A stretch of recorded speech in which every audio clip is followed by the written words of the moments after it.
जीवम जीवम दवम जिन्वलवसेन genre दिद्धम दिविंदविंदवंदम वंदेकं सर्वदा त्रिसाः नमो हरियंताणं नमो सिद्धाणं नमो आयेदीयाणं नमो वज्रायाणं नमो लोये सव्यसाहूणं।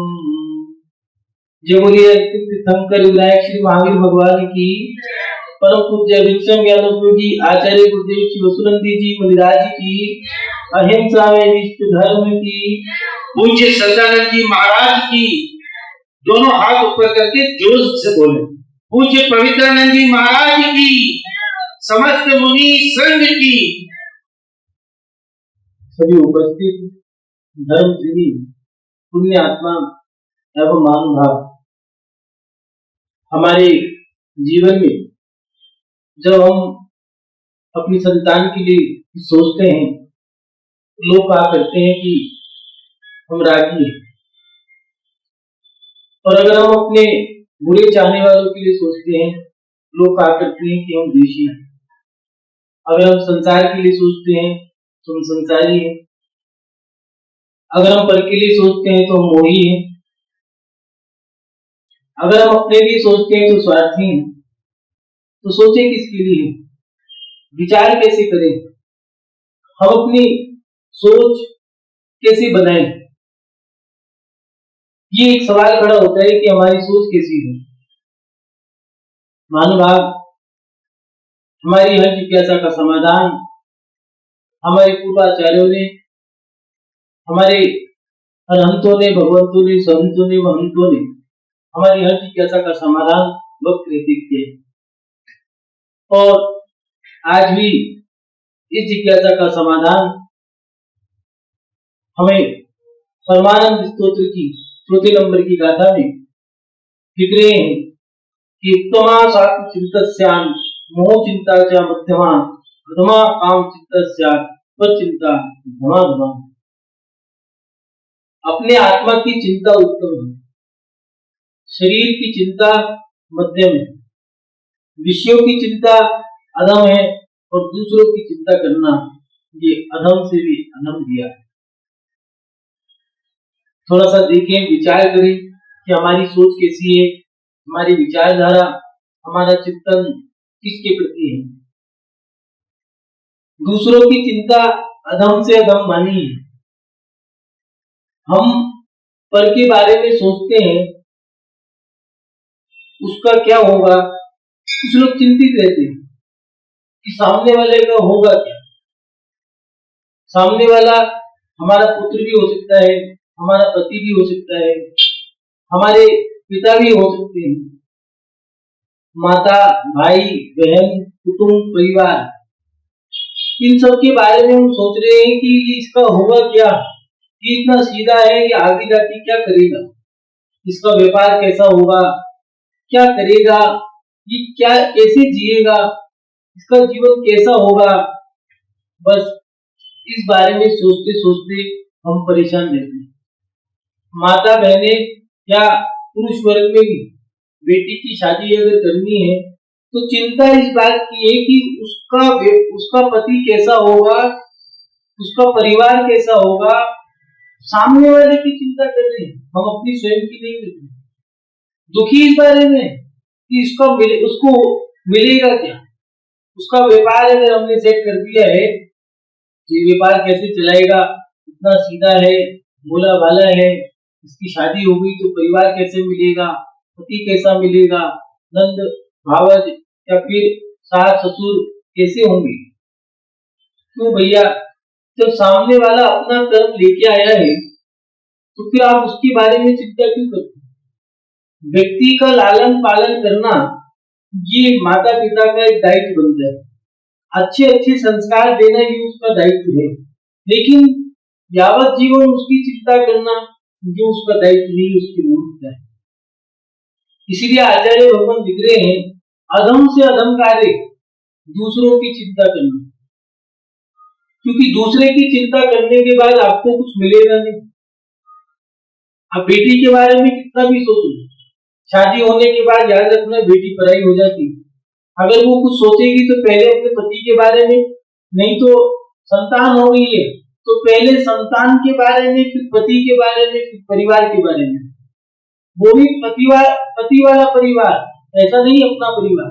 अगर वो उनसे फ्री हो गई है, उनसे उन सारी क्रियाओं को कर लिया है, तब जाकर के अपने मायके का पक्ष देखती कि अब थोड़ा सा उनके बारे में भी सोचना। इसलिए आज के समय में माँ के पास बेटी का फोन भी आएगा तो 12 से 3 बजे के बीच में ही आएगा। क्यों? उस समय सारी जिम्मेदारी से निवृत्त हो चुके हैं।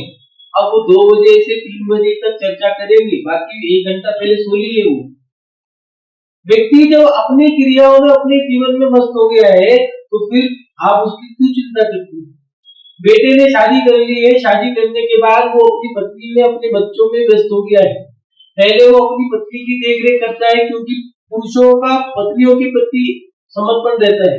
और पत्नी अगर वो माँ बन गई है तो शादी करने के बाद जब वो माँ बन जाती है, उसका समर्पण पहले बच्चे के प्रति होता है, फिर पति के प्रति होता है।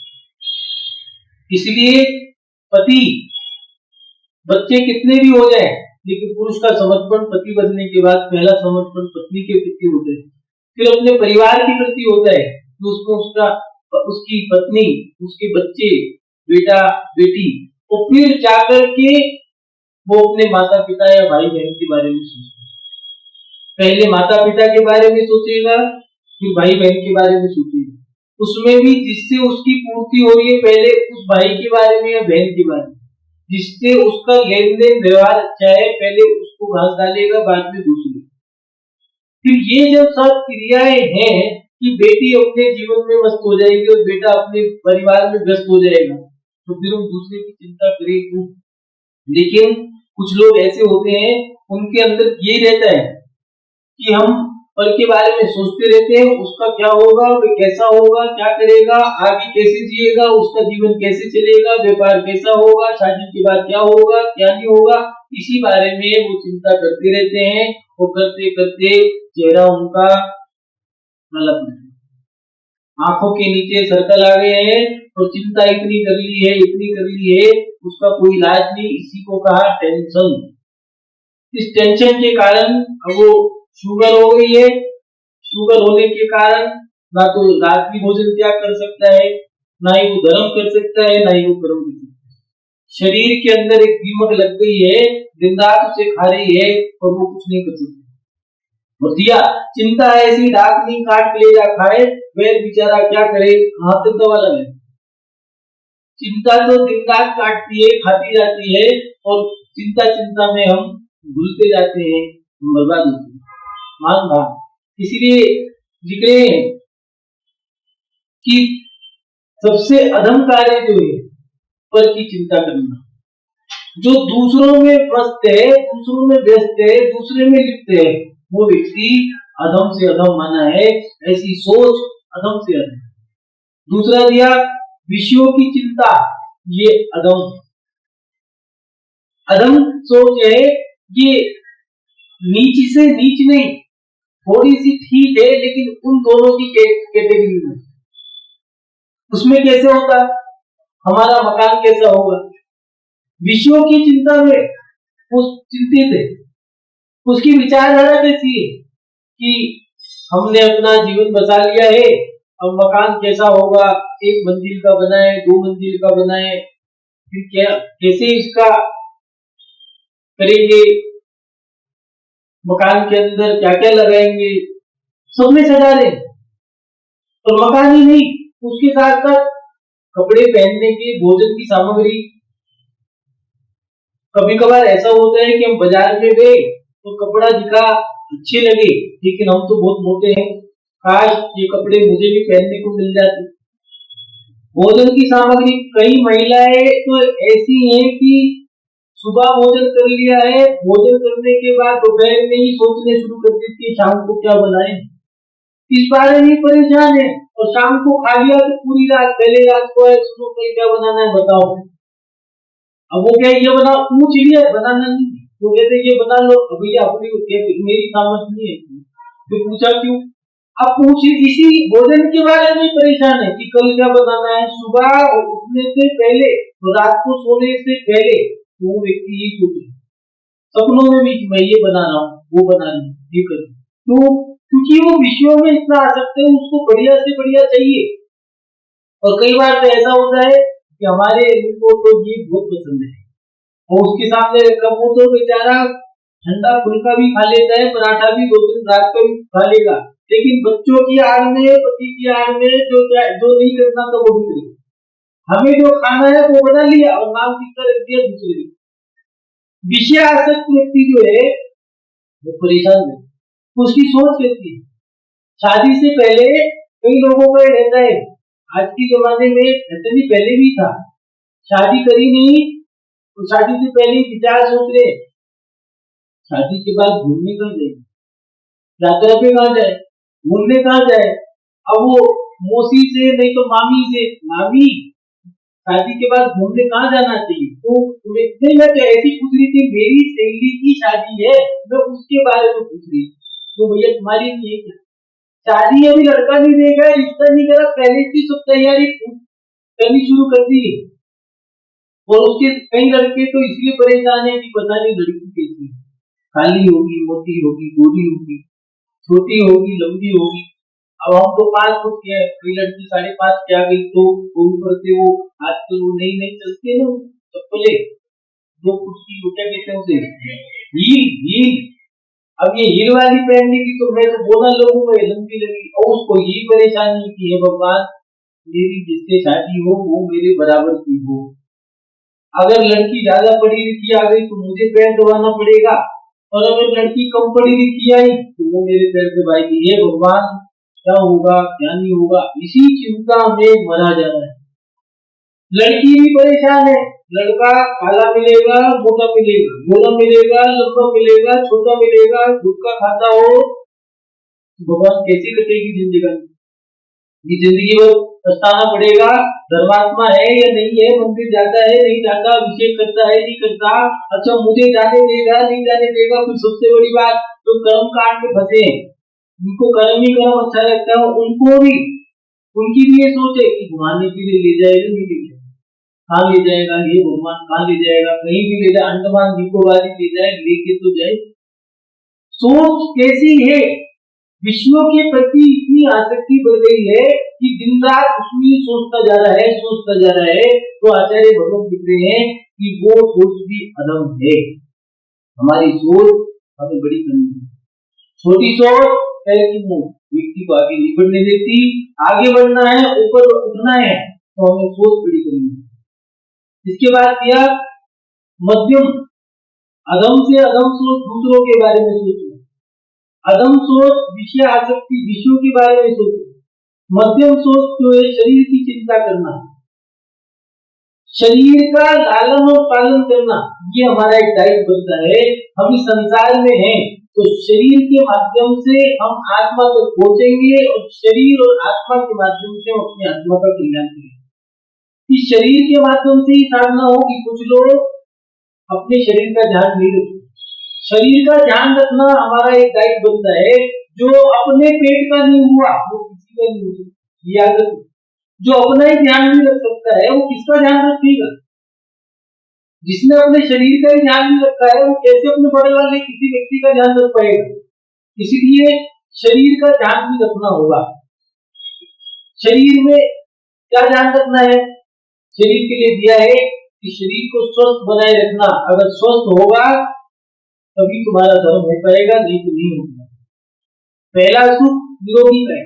आचार्य भगवंतों ने दिया है कि पहला सुख निरोगी का है।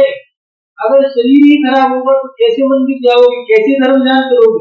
तुम्हारे में तो जान नहीं, कैसे दूसरे साधु की सेवा करोगे? इसलिए शरीर स्वस्थ होना चाहिए, लेकिन शरीर का ध्यान रखना है, शरीर में लिप्त नहीं होना।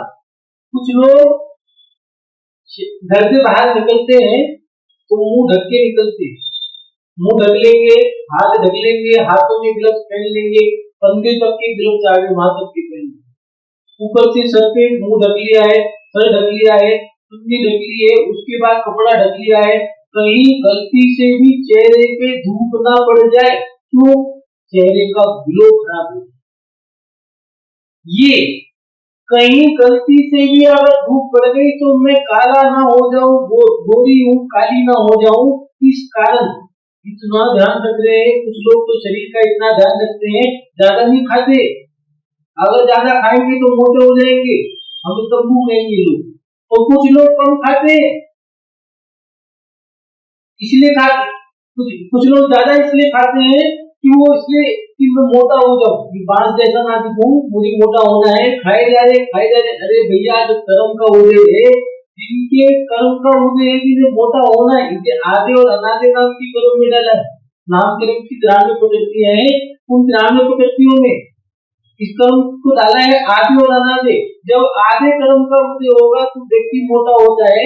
मोटा व्यक्ति रोटी कितनी भी कम खा ले, पानी भी घी का काम करता है, और पतला व्यक्ति घी भी पी ले, तब भी उसे कोई फर्क नहीं पड़ता, वो ही रहेगा 1.5 पसली। इसलिए शरीर की चिंता करना, क्या होगा इस शरीर का, मैं कमजोर ना हो जाऊं, मैं मोटा ना हो जाऊं, मैं बीमार ना हो जाऊं, मैं पतला ना हो जाऊं, ये मैं काला हो गया तो, गोरा हो गया तो, अगर ऐसा कोई सोचता है तो वो अदम सोच है। लेकिन शरीर के बारे में ध्यान रख करके वो अपने जीवन को जीता है, तो उसको मध्यम कैटेगरी में डाला है कि शरीर का इतना ही ध्यान रखो जिसके माध्यम से साधना हो जाए। ऐसा ना हो कि कुछ लोग शरीर को तोड़ देते हैं, एक ही टाइम खाएंगे, हम भैया हमारा शरीर है, हम कुछ भी करें, नहीं भैया, ये शरीर है, अगर ये शरीर खराब हो गया तो साधना नहीं करता। इसलिए इसको मध्यम कैटेगरी में डाला है। वो उत्तम जो सोच दी है, चिंतन दिया, विचार जिसको कहते हैं, वो उत्तम चिंता जो दी है, उत्तम सोच, आत्मा की चिंता उत्तम दी है। हम अपने आत्मा के लिए क्रिया करना, आत्म कल्याण की ओर बढ़ना, ये उत्तम चीज। कुछ लोग अपने आत्म कल्याण के लिए तत्पर रहते हैं, आज तक भगवान जब उनके उपसर्ग हुआ वो तो बस अपनी आत्मा में लीन थे, कमल उपसर्ग करता रहा, वो अपनी आत्मा में मस्त है, लीन है, तो फल क्या मिला, कपट कमट का कर गया खुद अरहंत महान, अरहंत पद की प्राप्ति हो गई। वो अपनी आत्मा में लीन है, साधना कर रहे हैं, वो उपसर्ग कर रहा है, बस आत्म कल्याण में। हनुमान के पिताजी रहे पवनजी, और पवनजी की पत्नी रही अंजना, जिन्हें अंजना सती भी कहा। और जब पवनजे को युद्ध के लिए बुलाया गया रावण ने, और वो जाने लगे, तो पवनजे ने विदा दी मां से, पिता से। अंजना सती आरती करने के लिए आई और कहने लगी, सोचने लगी 22 साल तक उन्होंने मुझे छुआ भी नहीं है, छुआ तो दूर की बात, देखा भी नहीं, चलो आज आरती के बहाने से देख तो लेंगे। तो आरती करने गई तो पवन जी ने देखा, तो देखते के साथ ही कहने लगे मनुष्य सामने आ गई, तो क्या होगा भगवान जाने। तो एक लाल जोर के खेत के में दूर जाकर के गिरी, तो पवन जी चले गए। अंजना रोने लगी, दासियां सखियां सब जी देख करके रोने लगी, कांप गई, क्योंकि वियोग में पति का वियोग पत्नी के लिए जितना असहाय होता है, उतना असहाय कोई दूसरा कार्य नहीं। वो उसके वियोग में ऐसी हो गई थी कि वस्त्र भी उसके शरीर पे टिकते नहीं थे, इतनी कमजोर शिथिल हो गई, और वो रोने लगी। दासियां सखियां गई और कहने लगी रो मत, तू मुस्कुराने लगी, कहती है कि तुम मुस्कुरा रही हो, हंस रही हो, कहने लगी ये तो खुशी के आंसू हैं। क्यों, इसमें क्या खुशी, कहने लगी 22 साल तक छुआ नहीं, आज कोई बात की ताड़ी थी किया, गुस्से में ही सही छुआ तो सही, मान बात क्या, ऐसी सोच हमारी नहीं। व्यक्ति जब ऊंचाइयों को छूता है तो उसकी सोच विशाल होनी चाहिए, बड़ी सोच होगी तो जाके व्यक्ति आगे बढ़ता है। छोटी सोच पैर की मोच व्यक्ति को आगे नहीं बढ़ने देती है। हमें अपनी सोच बड़ी करनी चाहिए, हमारी सोच कैसी है देखना होगा। एक त्योहार का दिन था, और त्योहार के दिन पति और पत्नी दोनों के दोनों भोजन करने बैठे हैं, प्रातः काल का भोजन है, दो ही भोजन होते, एक प्रातः काल और एक संध्या काल। प्रातः काल का भोजन करना है, दोनों बैठे हैं और पकवान बनाए हैं, दाल रोटी चावल, सब्जी रोटी छोले चावल और खीर मालपुआ। पति बड़ा खुश है कि आज अच्छे पकवान बनाए हैं, दोनों साथ बैठ के भोजन करेंगे, बच्चे भी है और सालगिरह है। संयोग भी ऐसा है कि आज सालगिरह भी है, त्योहार भी है, भोजन कर रहे हैं। जैसे ही सब्जी से रोटी खाई तो सब्जी रोटी की, कोई बात नहीं, मैं गुस्सा नहीं करूंगा। छोले से चावल खा लेता हूँ तो छोले में नमक इतना तेज, क्या करें, कोई बात नहीं। अपने आप को उसने समझाया कि आज गुस्सा नहीं करूंगा। मालपुआ खाया, होता है पत्नियों में, होता है महिलाएं प्राकृतिक के ऐसे काम कर देती है, ना चाहे तो भी गुस्सा आ ही जाता है और फिर भी कहती है तुम गुस्सा करते हो, फिर भी यही कहती है गुस्सा करते क्यों, काम सारे ऐसे ही गुस्से वाले। और जैसे ही मालपुआ खाया तो फीका, खीर खाई तो सीधा। उसने आखिरकार गुस्से में भोजन छोड़ करके चला गया और कह दिया कि ऐसी मूर्ख पत्नी ले आया भोजन भी बनाना नहीं। कितना कहते, उसने ही बहुत कंट्रोल किया और चला गया। जैसे तैसे सुबह से दोपहर, दोपहर से शाम हो गई तो कहने लगा कोई बात नहीं, अपने आप को समझा लेता हूँ, चलता हूँ घर।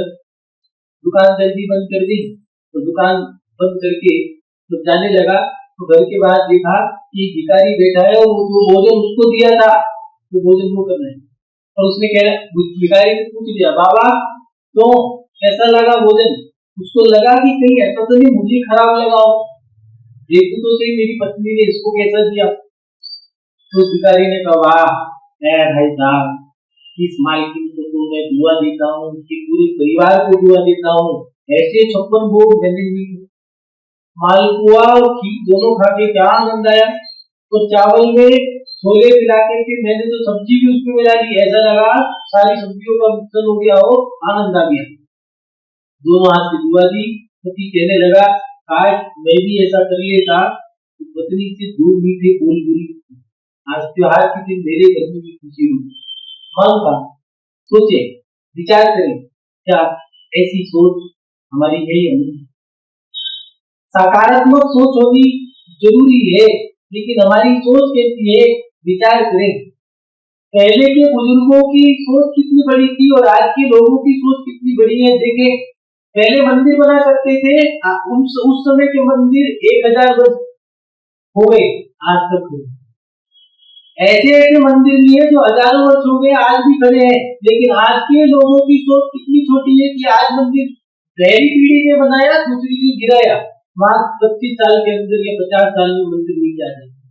पहले 1000 साल की सोच थी, आज वहां 50 साल अधिक से अधिक घसीट घसीट के पहुंचे तो 100 साल की सोच, 900 साल छोटी सोच हो चुकी है। हमारी सोच कैसी हो गई है, विचार।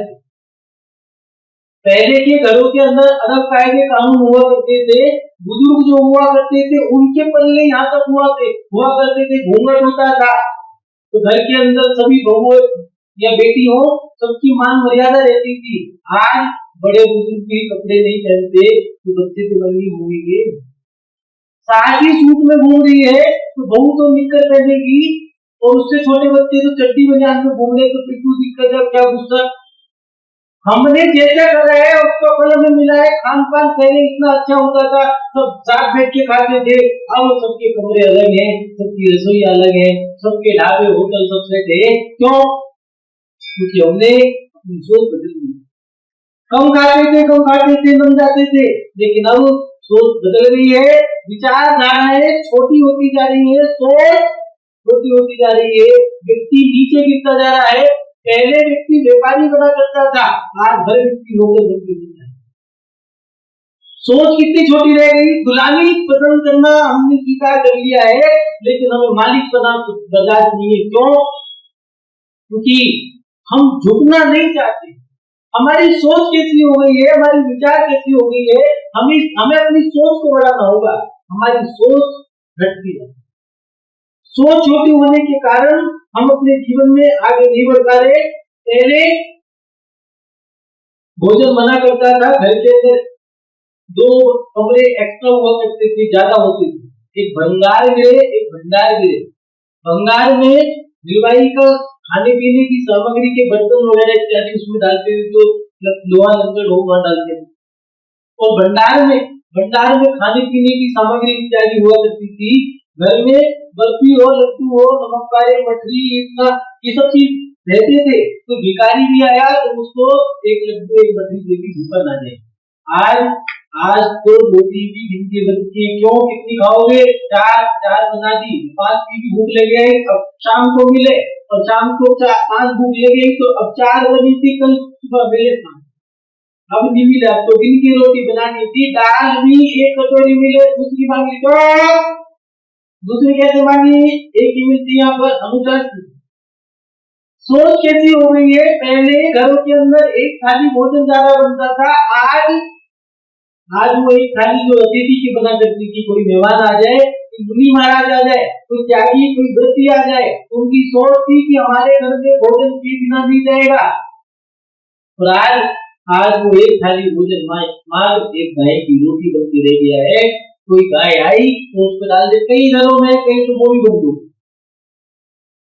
वो भी नौकरानी को दे दिए, चलो भैया उसने भी चेक कर दिया है कि 2 टाइम की रोटी देंगे तो भैया तनख्वाह मानो 15,000 की है तो 10,000 देंगे, 5,000 उस रोटी को भी काउंट करिए। आ गई हमारी छोटी सोच, इतनी छोटी सोच हो गई है, इतनी छोटी सोच हो गई, इतनी छोटी सोच हो गई। अगर किसी ने हमें टोक दिया है तो बस आज कोई मेरा दुश्मन है। अगर मंदिर का कोई अध्यक्ष बना दिया गया है तो मंदिर में अगर कोई चावल गिर गए, अध्यक्ष चावल उठा, पानी पिला दिया, अध्यक्ष पानी उठा, अरे अध्यक्ष बना है उसे नौकर बना के रख दिया। पहले ये हुआ करता था कि अध्यक्ष ने कुछ कह दिया है तो पूरी समाज उसके पीछे चला करती थी। आज समाज कहाँ गई वो विचारधारा, कहाँ गई समाज की एकता है, कहाँ गए परिवार के सदस्यों की गिनतियां, कहाँ गए अपने आप के वात्सल्य प्रेम की बातें। तो छोटी सोच के कारण हम लोगों ने वो जो गलतियां करी, उस छोटी सोच के कारण हमने अपना पतन कर लिया। और आज उसका दुर्भाग्य है, घरों की संख्या कम है, मंदिरों के अंदर भीड़ नजर नहीं आती है, सत्संगों में मन नहीं लगता, व्यक्ति कंफ्यूज प्रवृत्ति का हो गया, तो व्यापार बंद कर दिया, हर व्यक्ति लोगों को समय नहीं है, बच्चे चाहते हैं पिताजी मुझे समय दे, पत्नी चाहती है पति मुझे समय दे, मेरे को घुमाने ले जाए, मेरे को मेरे साथ बैठे, हम मंथन की करें, लेकिन क्या करें, सारा मेरे को मालिक निचोड़ लेता है, क्योंकि हम हमारी औकात छोटी रह गई है, हम मात्र 2 कौड़ी के रह गए, क्यों? क्योंकि हम सोच छोटी करती। पहले व्यक्ति क्या करता था, छोटा करूंगा लेकिन व्यापार करूंगा, मस्त रहूंगा, व्यस्त रहूंगा, चुस्त रहूंगा, लेकिन आज कहता है नौकरी करूंगा, कम खाऊंगा, गुलामी करूंगा। व्यक्ति को अगर ऊपर उठना है, सोच बड़ी, विचार बड़ी करनी, परिवार में एकता लानी है तो सोच बड़ी करनी होगी। किसी ने कुछ कह दिया है तो शुक्र मनाओ, कह दिया, किसी के पास तो कहने वाले मात्र पति है पत्नी है, और कई परिवारों में तो ऐसा है पति पत्नी ने शादी करके अलग हो गए, तो हम अपनी गृहस्थी अलग बसाएंगे, और पता लगा गृहस्थी नहीं बची, संतान ही नहीं हो सकती, जितनी हुई तो मरी भी हुई, और जो बची वो बीमार होकर मरी। कोई रोकने वाला नहीं है, कोई बड़े नहीं है, कोई बुजुर्ग नहीं है, तो कहना सीखो। अगर किसी बुजुर्ग ने आपको टोका है तो उसने आपकी भलाई के लिए टोका। पत्थर उस पेड़ पे पड़ते हैं, उस वृक्ष पे पत्थर मारे जाते हैं जिसपे फल नहीं होते, जब फल नहीं होते तो पत्थर नहीं मारे जाते। मान बात, हमें अपने जीवन में अच्छी सोच रखनी है, बड़ी सोच रखनी होगी। पहले किसी पैर में कांटा लग गया है तो पैर में कांटा लगने के बाद निकालने के बाद कहा करते थे चलो कर्जा उतर गया, कर्म कर दिया। लेकिन आज पैर में कांटा लग गया है तो पेड़ कोई काट नहीं, पेड़ काटने से कुछ नहीं होगा। अगर किसी बुजुर्ग ने तोड़ दिया है तो बुजुर्ग को छोड़ने से या बुजुर्गों से अलग होने से कुछ नहीं मिलेगा। अपने खोट को सुधारो, अपने अंदर की गलतियां जो कमियां है, हर व्यक्ति तनाव में, हर व्यक्ति क्रोध करना जानता है, तैयार बैठे, आज ने कुछ कहा है तो बहुत तैयार बैठी है, आज इसने मुझे कुछ कहा, कल मैं कुछ कह के रहूंगी, टॉन्ट मारना है, कमेंट करना है, क्यों? क्योंकि इसने मुझे कुछ कहा है। उसने अगर पल्ला कह दिया बेटा सर ढक ले, ठीक है, रोक दिया, मैं बताऊंगी, अब कल को काम कर रही थी, गर्मी था, वो झुक के ऊपर खड़ी हो गई, तो अब माँ जी तुम्हारा भी पल्लू गिर गया, जी कर लो। टोकने की आदत है। गलती से बुजुर्ग ने भूल भुलक्कर में कोई काम गलत कर दिया, लेकिन हमें उसने टोका का बदला लेके रहूंगा। अरे भैया, पहले की आदत ये थी कि टोका था तो कहते थे चलो एहसान किया, और भी कोई मेरी कमी हो तो बता दे। बुजुर्ग हुआ करते थे मंदिर में पंच वगैरह, बच्चों को डांट दिया करते थे, ठीक है करा गलती। बच्चा माँ के पास जाता था, माँ मुझे बुजुर्गों ने डांट दिया बाबा ने, तो कहती थी तू डांटा, उन्होंने ऐसे डांटा, बेटा काम की वजह काम आपने गलत किया है उसको सुधारो, देखो बाबा है आपने उन्होंने अच्छे के लिए कहा होगा, इसको मत करना, ठीक है। अब कोई डांट दे, ठीक है तुमने डांटा, मैं बताता हूँ छोड़ेंगे नहीं तुझे, जानता नहीं कौन, वो कहता नहीं जानता, वो इतना बड़ा काम मुझे नहीं जानता, हम लोग सच बोला तो भैया क्या करते। लेकिन हमारी सोच तनाव से, हमारी सोच आगे बढ़ने की, हमारी सोच ऊपर उठने की। पहले लोग करोड़ों के काम करा करते थे, आज कोड़ियों में रहेंगे। व्यक्ति अपनी छोटी सोच के कारण करे। दो एक परिवार के अंदर 4-5 सदस्य हैं, पति पत्नी और 2 बच्चे या 3 बच्चे, 5 सदस्य मिलकर एक साथ में रह रहे हैं। एक कुटुंब में 50-50 200 लोग एक साथ मिलकर रह लिया करते थे। कितनी बड़ी सोच होती, कितने लोगों की सुना करते थे, कितने लोगों की सुना करते होंगे। सोचो यार, हम जरा सी बात के ऊपर हम अपने विचार बिगाड़ लेते हैं, जरा सी बात में संकलिष्ट आती है। अगर गुरु ने भी डांट दिया है तो कैसी सोच हो गई भैया, बदला तो लेके रहे, गुरु क्यों बदनाम कर दो, गुस्से वाला साधु लोग क्या लेवल लगा दिया, गुस्से वाला साधु को बदनाम कर दो।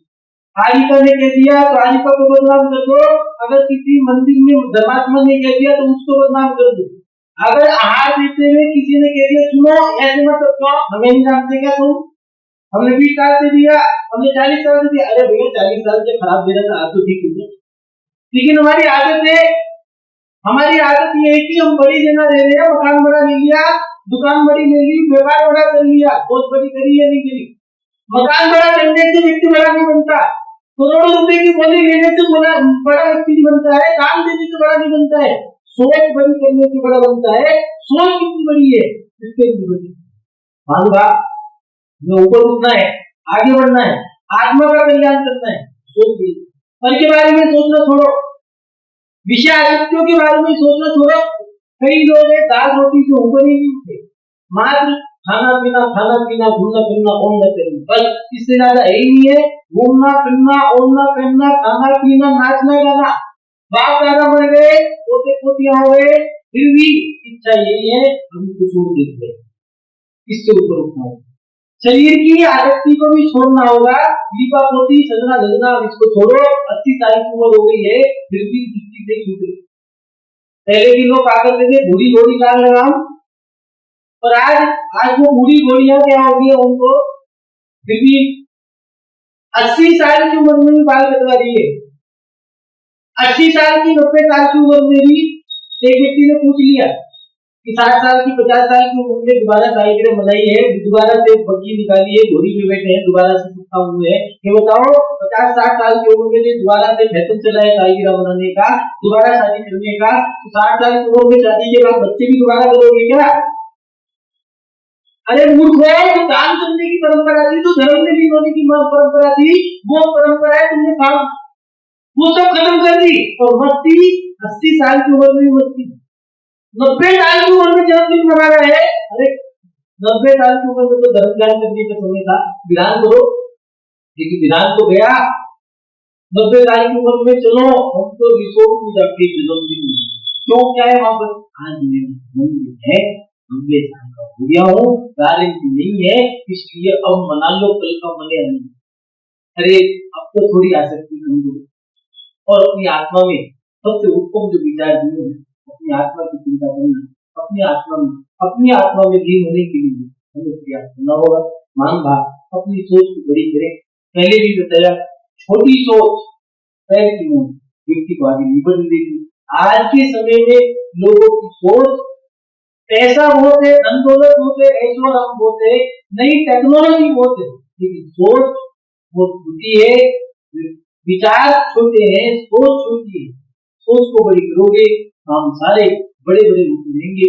आप सभी अपनी आत्मा का कल्याण करें, सोच को बड़ी करें, इसके माध्यम से आपका कल्याण हो, मंगल हो, शुभ हो। तेरी भावनाओं के साथ ये विचारधारा, ये विचार अपनी सब संकल्प को दान देता हूँ। जो बोले परम पूज्य आचार्य गुरुदेव श्री वसुदेव जी महाराज की अहिंसा में विश्व धर्म की